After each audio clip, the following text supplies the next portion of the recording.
만난 친구다 보니까 그동안 어떻게 살았는지 많이 궁금해서 이것저것 이제 많이 물어보게 되었어요. 그 친구 딸이 이제 그림을 아주 잘 그려서 미술을 전공했었거든요. 그런데 친구가 하는 말이 취직은 잘하는데 1년을 못 다닌다는 거예요. 한국고용정보원의 분석에 따르면 대졸자의 첫 직장 근속 기간이 1년을 못 넘긴다고 그래요. 지금 다니는 직장에서도 이직을 생각하고 있다는 사람들이 54%나 된다고 합니다. 그러니까 직장 분위기나 월급이나 뭐 적성이나 그런 요인이 있겠지만 요즘 세대들은 한 길을 우직하게 간다는 것에 별 의미를 두지 않는 것 같습니다. 또 사람이 무슨 일에 곧 크게 권태를 느끼잖아요.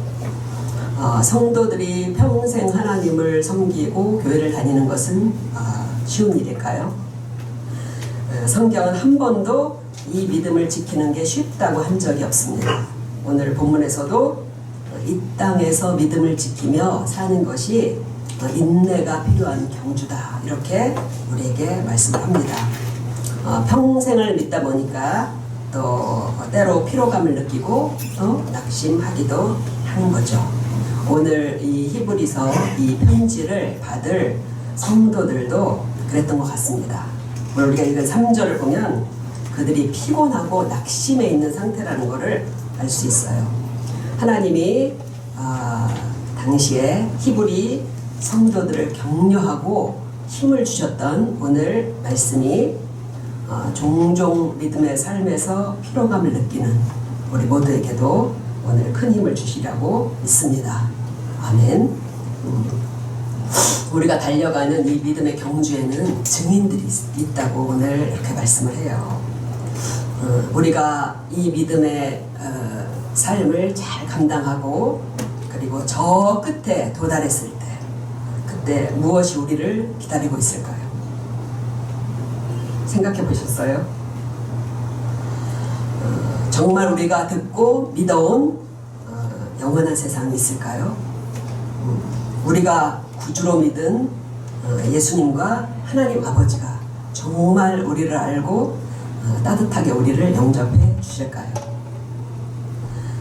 반드시 그렇게 될 것이라고 오늘 성경은 우리에게 증인들을 내세우는 거예요. 오늘 1절 말씀을 보면은 1절 말씀 다 같이 한번 읽어보시겠습니다. 이러므로 우리에게 구름같이 둘러싼 허다한 증인들이 있으니 모든 무거운 것과 얽매이기 쉬운 죄를 벗어버리고 인내로써 우리 앞에 당한 경주를 하며 이 구름같이 둘러싼 허다한 증인들의 명단이 오늘 12장 바로 앞에 있는 11장에 나옵니다. 우리가 성시교독에서 읽은 부분이죠. 거기 보면 아브라함, 모세, 여호수아, 사무엘, 다윗 같은 믿음의 사람들이 줄줄이 등장합니다. 이들의 믿음을 본받아서 열심히 달려가라 그런 게 아니에요. 피곤하고 낙심한 성도들에게는 열정적으로 달려가는 신앙의 사람들을 봐도 반응할 여력이 없어요. 지금 겨우 믿음을 유지하는 것도 버거운데 오히려 부담스러움을 느낀다는 거예요. 사도가 말하고자 하는 것은 이 증인들이 무엇을 증거하며 살다 죽었는지를 보라는 거예요.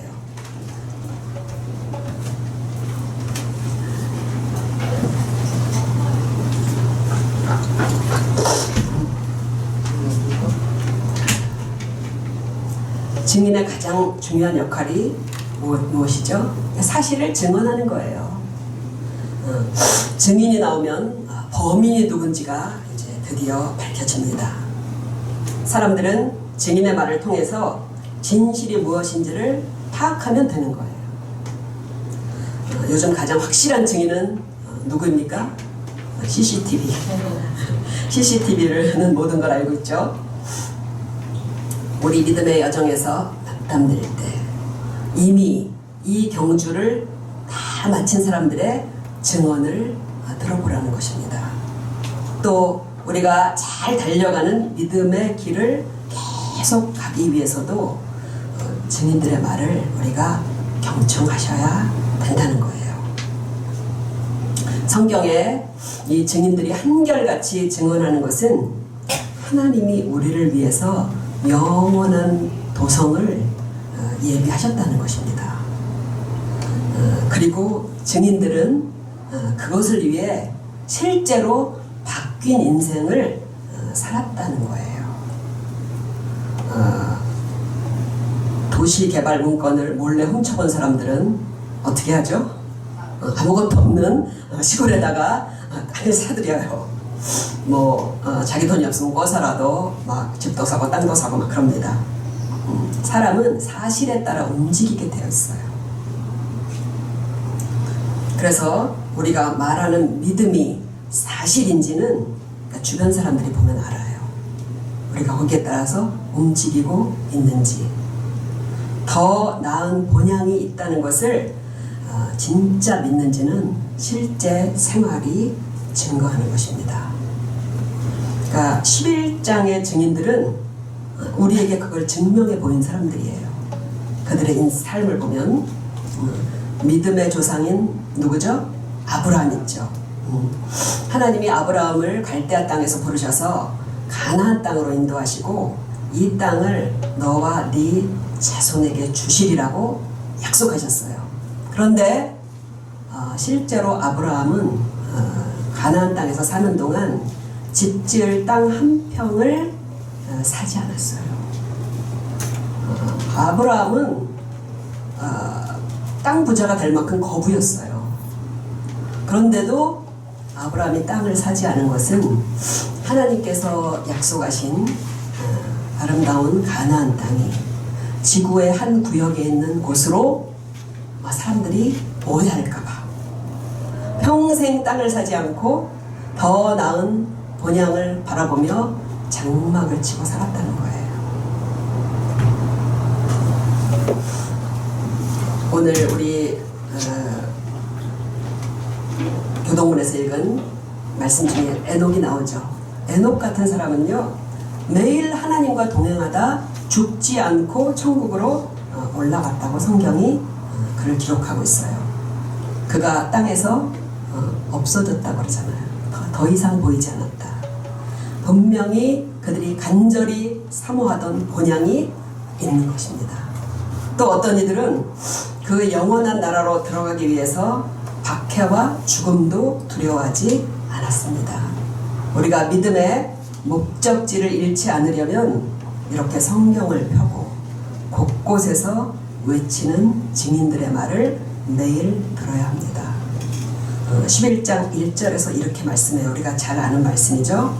오늘 교동문에 있었죠. 믿음은 바라는 것들의 실상이요 보지 못하는 것들의 증거니라. 이 말씀을 한번 자세히 들여다보세요. 이 뜻이 뭐냐면요, 사람이 무언가 믿어진다면 그것이 실제로 있다는 증거라는 뜻입니다. 존재하지 않는 것은 믿어질 수가 없는 거예요. 증인들의 믿음을 통해서 우리 신앙의 종착지에서 만날 영원한 본향을 우리가 확신할 수 있게 되는 겁니다. 우리의 믿음도 이미 우리가 바라는 것이 진짜 있다는 것을 이미 증거하고 있어요.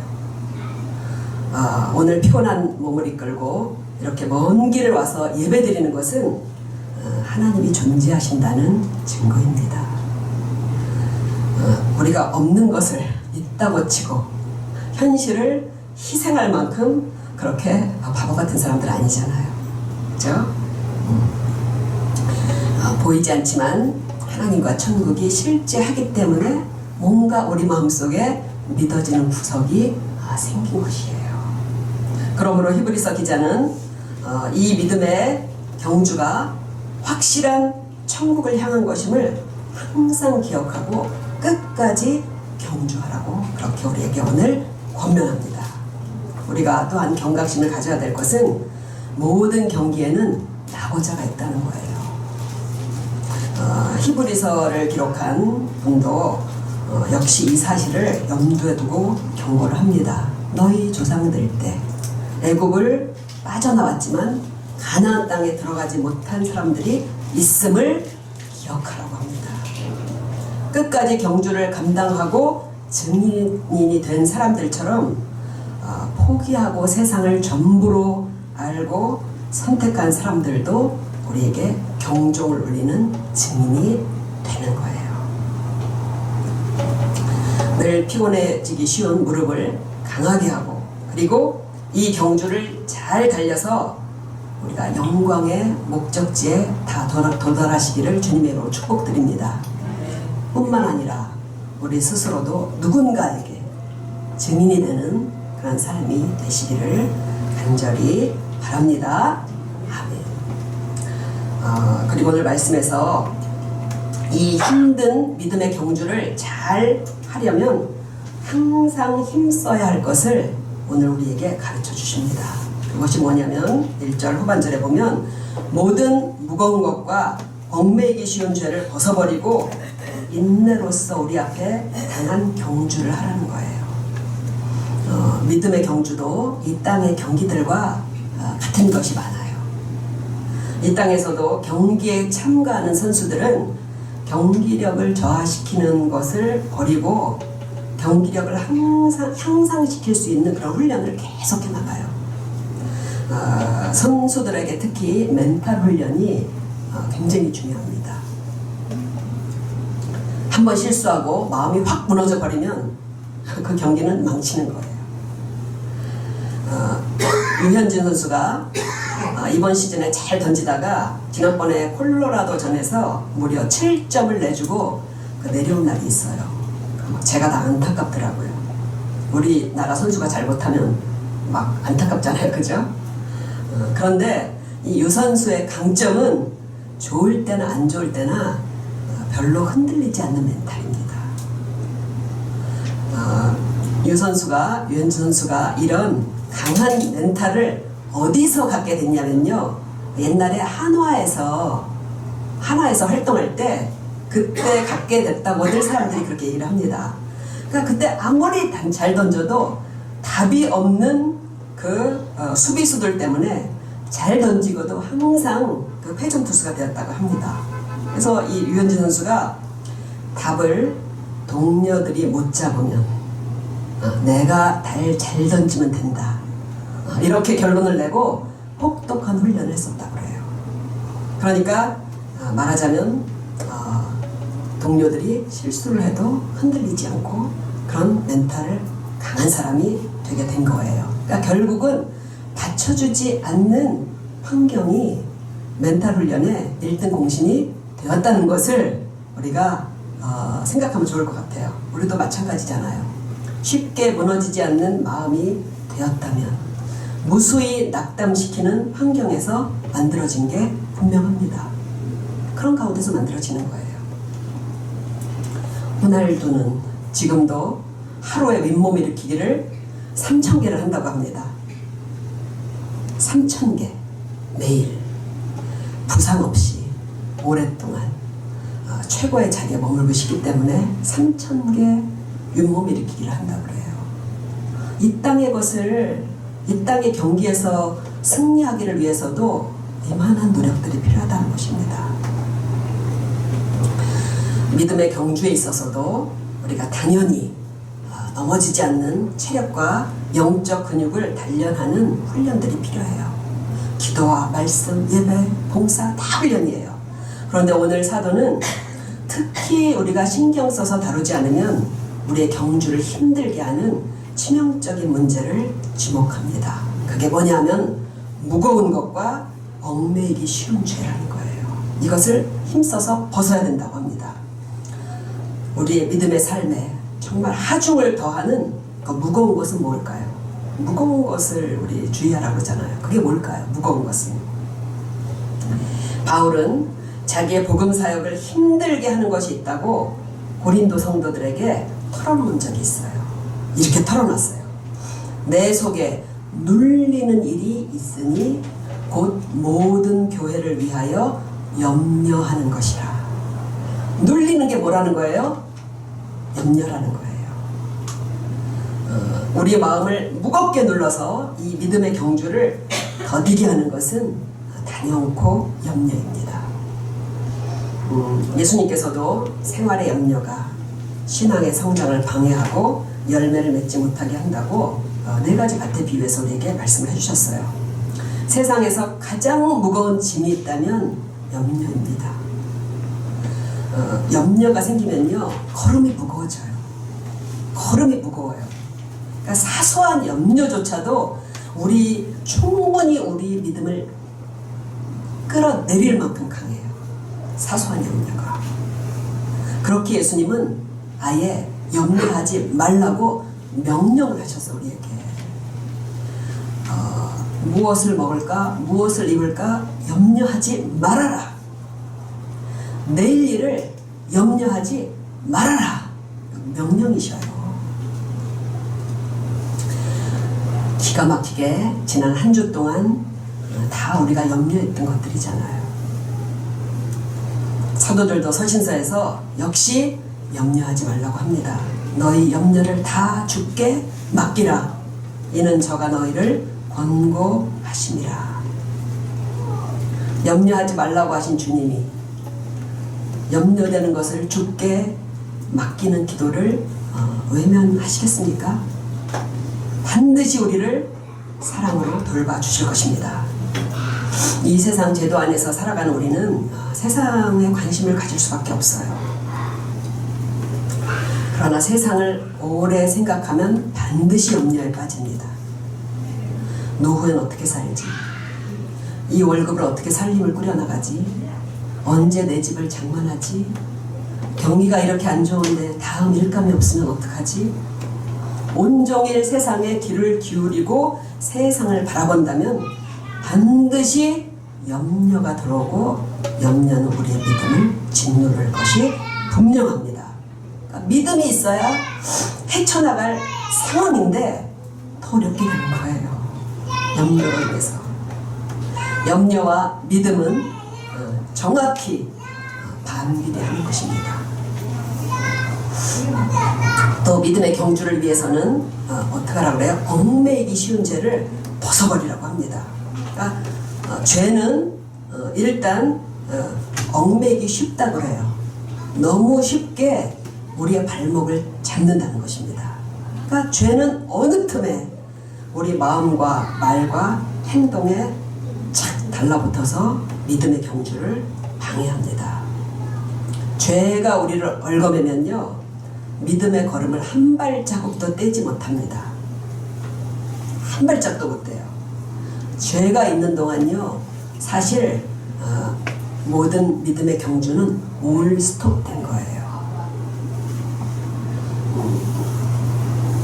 죄가 있는 상태에서 우리가 하는 이런 신앙생활들은요, 사실 믿음의 진보에 한 발자국도 나가지 못한 상태이고 그냥 산 거예요. 그냥 산 겁니다. 그게 믿음의 원리예요. 왜냐하면 죄와 하나님은 절대로 함께 하실 수가 없기 때문에 죄를 지닌 성도들을 성령께서 도와주시지 못하는 거예요. 도와주시지 못하는 거예요. 그러니까 우리가 그냥 가는 거예요. 그래서 우리가 어떤 종류의 죄든 사소하게 가볍게 생각하지 말고 그것을 벗어버리라고 성경은 계속해서 우리에게 가르쳐 주시는 것입니다. 무엇이 죄인지는 누가 가르쳐 줘요? 성경 말씀과 성령님이 우리에게 가르쳐 주셔요. 말씀과 성령이 비춰주시지 않으면 세상에서 내 원대로 살아가는 게 뭐가 문제인지 아무도 몰라요. 내 원대로 내가 살아가는데 뭐가 문제지? 모른다는 거예요. 그러나 성령께서 이렇게 예배를 통해서 성경을 통해서 우리에게 죄를 생각나게 하신다고 하더라도 정말 내가 이거를 벗어버리려고 노력하는 것만으로 부족해요. 왜냐하면 우리 의지가 강하지 못하기 때문에 그렇습니다. 몰라서 못 지키는 게 아니잖아요. 죄와 이 세속의 흡인력은 너무 강해서 우리가 잠시 말씀을 듣고 내가 제대로 해보자, 용기를 내보자 이렇게 생각을 한다 해도 곧 의욕이 사그러들기 쉽다는 것입니다. 아무리 염려하지 말아야 되겠다, 말씀을 듣고 용기를 내봐도 염려가 안 될 수가 없는 거예요. 염려가 어떻게 안 되겠어요. 그래서 오늘 성경이 우리에게 알려주시는 것입니다. 이 무거운 짐들과 얽매이기 쉬운 죄를 벗고 믿음의 길을 잘 달려가려면 어떻게 하라고 그러냐면 항상 예수님을 바라보자, 이렇게 우리에게 말씀합니다. 2절에 보면 믿음의 주요 또 온전하게 하시는 이인 예수를 항상 바라보자. 거기 항상, 끊임없이 이렇게 번역되어야 원래 뜻이 맞는 거예요. 한번 바라보는 것이 아니라 항상 바라보라는 거예요. 예수님은 우리의 믿음을 온전하게 하고 믿음의 길을 달려갈 능력을 주십니다. 예수님이 어떻게 해서 우리의 어떤 점을 도와주시고 인도해 주시는지는 우리가 때에 맞게 주님을 바라봐야 돼요. 어떻게 예수님을 바라보겠어요?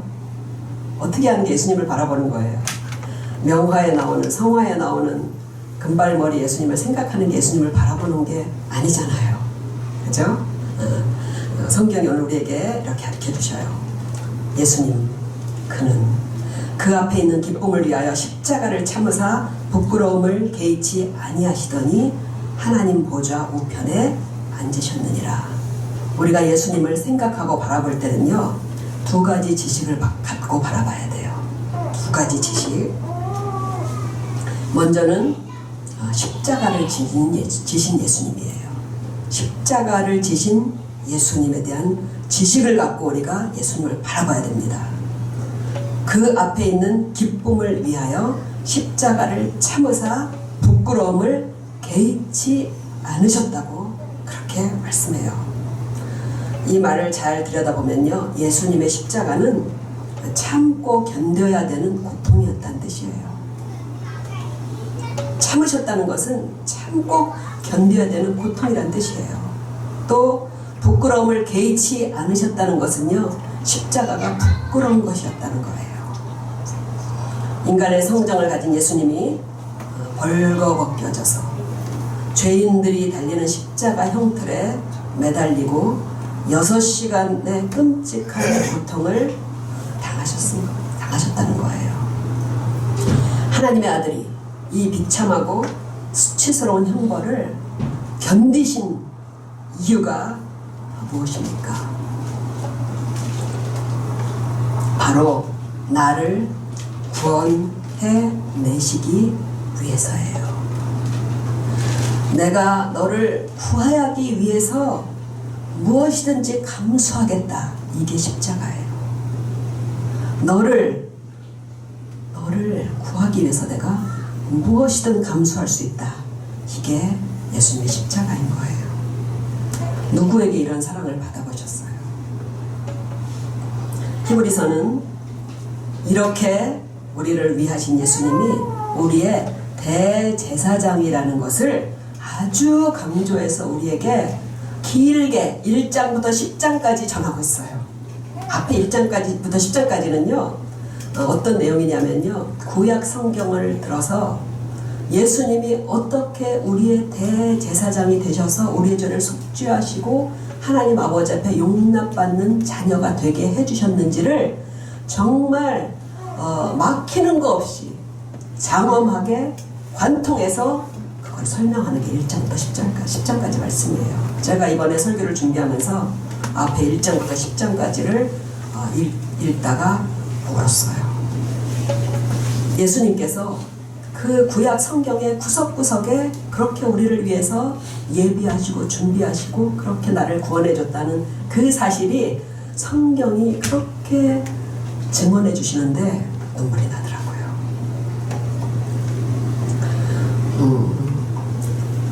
대제사장은 구약 성경에서 백성들의 죄를 속죄받기 위해서 대표자가 돼서 제물의 피를 들고 성막의 성소로 들어가서 제사를 드리는 사람이에요.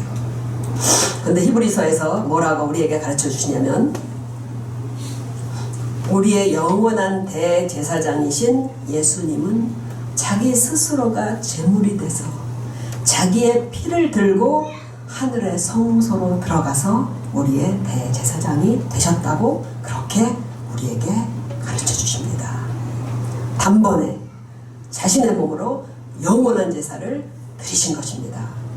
그래서 하나님과 우리 사이에 유일한 제사장, 중보자는 예수님밖에 없다는 것을 우리가 반드시 믿으셔야 돼요.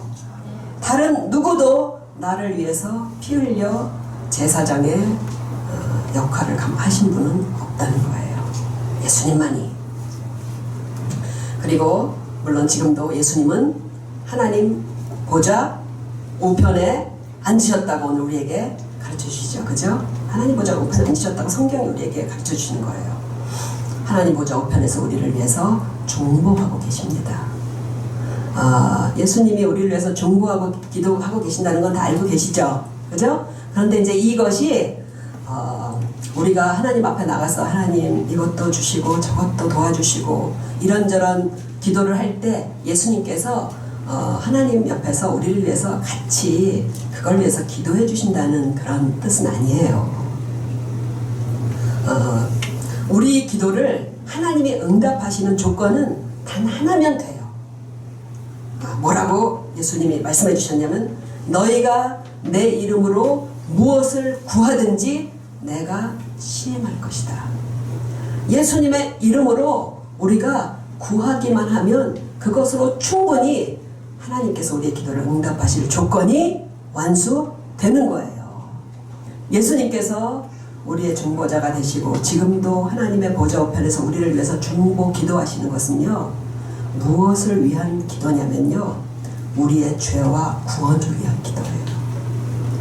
우리의 죄와 구원을 위한 기도. 얽매이기 쉬운 죄 매일 지어요, 안 지어요? 지어요. 구원받은 성도라도 손에 죄가 있으면 그땐 하나님과의 관계를 우리가 유지할 수가 없다는 거예요. 그러므로 우리가 하나님의 보좌 앞에 나가서 우리의 죄를 고백할 때 예수님께서 그 피로 실시간 우리의 죄를 속죄해 주신다는 거예요. 월거매기 쉬운 매일의 죄는요, 진지한 신앙을 가진 신자들에게는 무거운 짐입니다. 자기가 지은 죄가 무거운 거예요. 믿음이 성숙한 성도들은 자기 죄성으로 인해서 낙담하고, 그리고 믿음이 연약한 성도들은 남의 죄성으로 인해서 시험에 드는 것입니다. 성령이 우리의 양심을 비춰주면 내가 지은 죄가 하나님 앞에서 심판받을 죄라는 것을 너무나 절실히 깨닫게 돼요. 그래서 우리가 예수님 앞에 나가서 예수님의 공로를 의지해서 기도할 때, 그때 이렇게 성경은 우리에게 가르쳐 주십니다.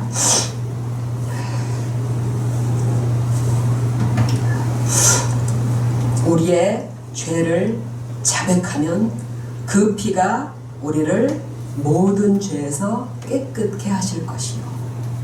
깨끗게 하실 것이요. 그렇기 때문에 우리는 매일의 죄로 인해서 하나님과의 복된 상태에서 끊어지지 않기 위해서는요, 매일 우리의 죄를 들고 하나님의 보좌 앞으로 나아가는 그런 모두가 되어야 되리라고 믿습니다. 아멘. 또 예수님은 하나님의 보좌 우편에서 우리의 모든 염려와 기도를 들으시고 시행하시고 도와주시기 때문에 우리가 항상 예수님을 바라보아야 합니다. 살다 보면 어때요? 하루 중에 가슴이 철렁하는 그런 위기, 갑자기 엄습하는 염려가 수도 없이 느껴집니다. 수도 없이 다가와요. 어떡하지? 이걸 어떻게 해나가야 되지? 이런 말을 속에서 수없이 되뇌이게 될 때가 있어요. 어떡하지? 그럴 때 예수님을 바라보라는 거예요. 이렇게 바꾸면 되는 거예요. 예수님 어떡하죠? 예수님, 이 문제를 해결할 지혜를 주세요. 쉬운 것 같지만 의외로 잘 안 됩니다. 그 마음에 독백만 하고 있어요. 어떡하지? 내 스스로에게 어떤 것을, 내 스스로에게 백날 물어봤자 답이 나옵니까? 안 나옵니까? 안 나옵니다. 내 스스로에게 묻던 것을 우리가 항상 예수님 앞에 나아가서 예수님을 바라보고, 그리고 우리의 대제사장님 되신 예수님께 묻는 모두가 되시기를 축복드립니다. 또 우리가 피곤하고 낙심하지 않기 위해서 예수님을 바라보아야 돼요. 오늘 3절에 보면 너희가 피곤하여 낙심하지 않기 위하여 죄인들이 이같이 자기에게 거역한 일을 참으신 일을 생각하라. 이거를 자세히 보면요, 왜 히브리 교인들이 피곤하고 낙심했는지가 거기 나타나요. 예수님이 자기에게 거역한 자들을 참으신 것을 생각하라는 것은, 지금 히브리 교인들이 뭐 때문에 낙담했다는 거예요? 사람 때문에 낙심했다는 것입니다. 그때나 지금이나 본성이 동일한 죄인들이니 우리가 어때요? 서로를 거역해요. 그리고 피곤하게 하는 거예요. 사람들은 서로를 거역합니다. 우리를 거칠게 거역하는 사람들과의 관계는 정말 피곤하고 우리를 낙담하게 만듭니다. 이때도 우리가 예수님을 바라보아야 하는 것은 나를 힘들게 하는 사람을 용납하고 용서하는 것이 육체의 힘으로는 안 되기 때문에 그런 거예요. 용서하려고 부단히 애써본 사람은 알 거예요. 내 육신으로는 용서와 용납은 가능한 게 아닙니다. 눈에는 눈, 이에는 이. 이게 우리의 본성이에요. 그러니까 애쓰다 나중엔 어떻게 해요? 차라리 상종을 안 하고 마는 거예요. 차라리 상종을 안 하게 되는 거예요. 사람으로 인해 지칠 때 우리가 예수님을 거역하고 십자가에 못 박은 이들을 참으신 예수님을 바라보아야 됩니다. 그 예수님은 나 자신이 수없이 주님을 거역하고 외면할 때도 나를 참아 주셨어요. 사람으로 인해서 눈물 나고 한숨이 날 때 예수님을 바라보면 반드시 우리를 위로하시고 우리의 마음을 만져주십니다. 먼저 그 힘을 얻어야만, 그래야 그나마 사람으로 인한 상처가 잊어지고, 그리고 사람을 용서할 수 있는 용납할 마음이 잠시라도 우리에게 될 수 있는 것을 우리가 기억해야 합니다.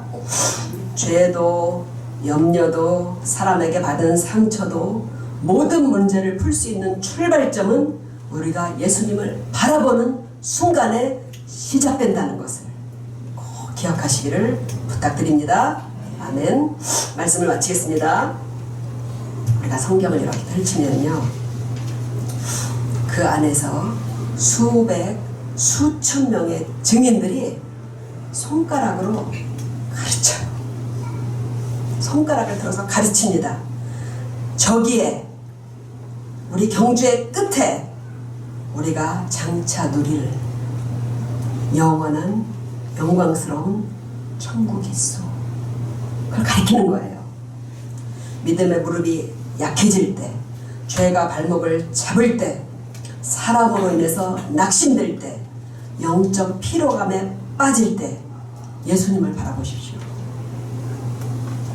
예수님은 우리의 연약함을 모르시는 분이 아니라 인간으로서 우리의 모든 약한 성정을 체휼하신 분이시기 때문에 우리의 약함을 멸시하지 않으시고 우리의 약함을 주님께서 능히 도와주시는 제사장이 되신다는 것을 기억하시기 바랍니다. 또 오늘 우리가 성찬식에 참여할 때 예수님이 흘리셨던 피가 우리의 모든 죄를 깨끗하게 하시고 우리를 다시 하나님 앞에 복된 성도로 살게 해주실 것을 믿는 마음으로 우리 성찬식에 함께 참여하시기를 부탁드립니다. 아멘. 기도하시겠습니다.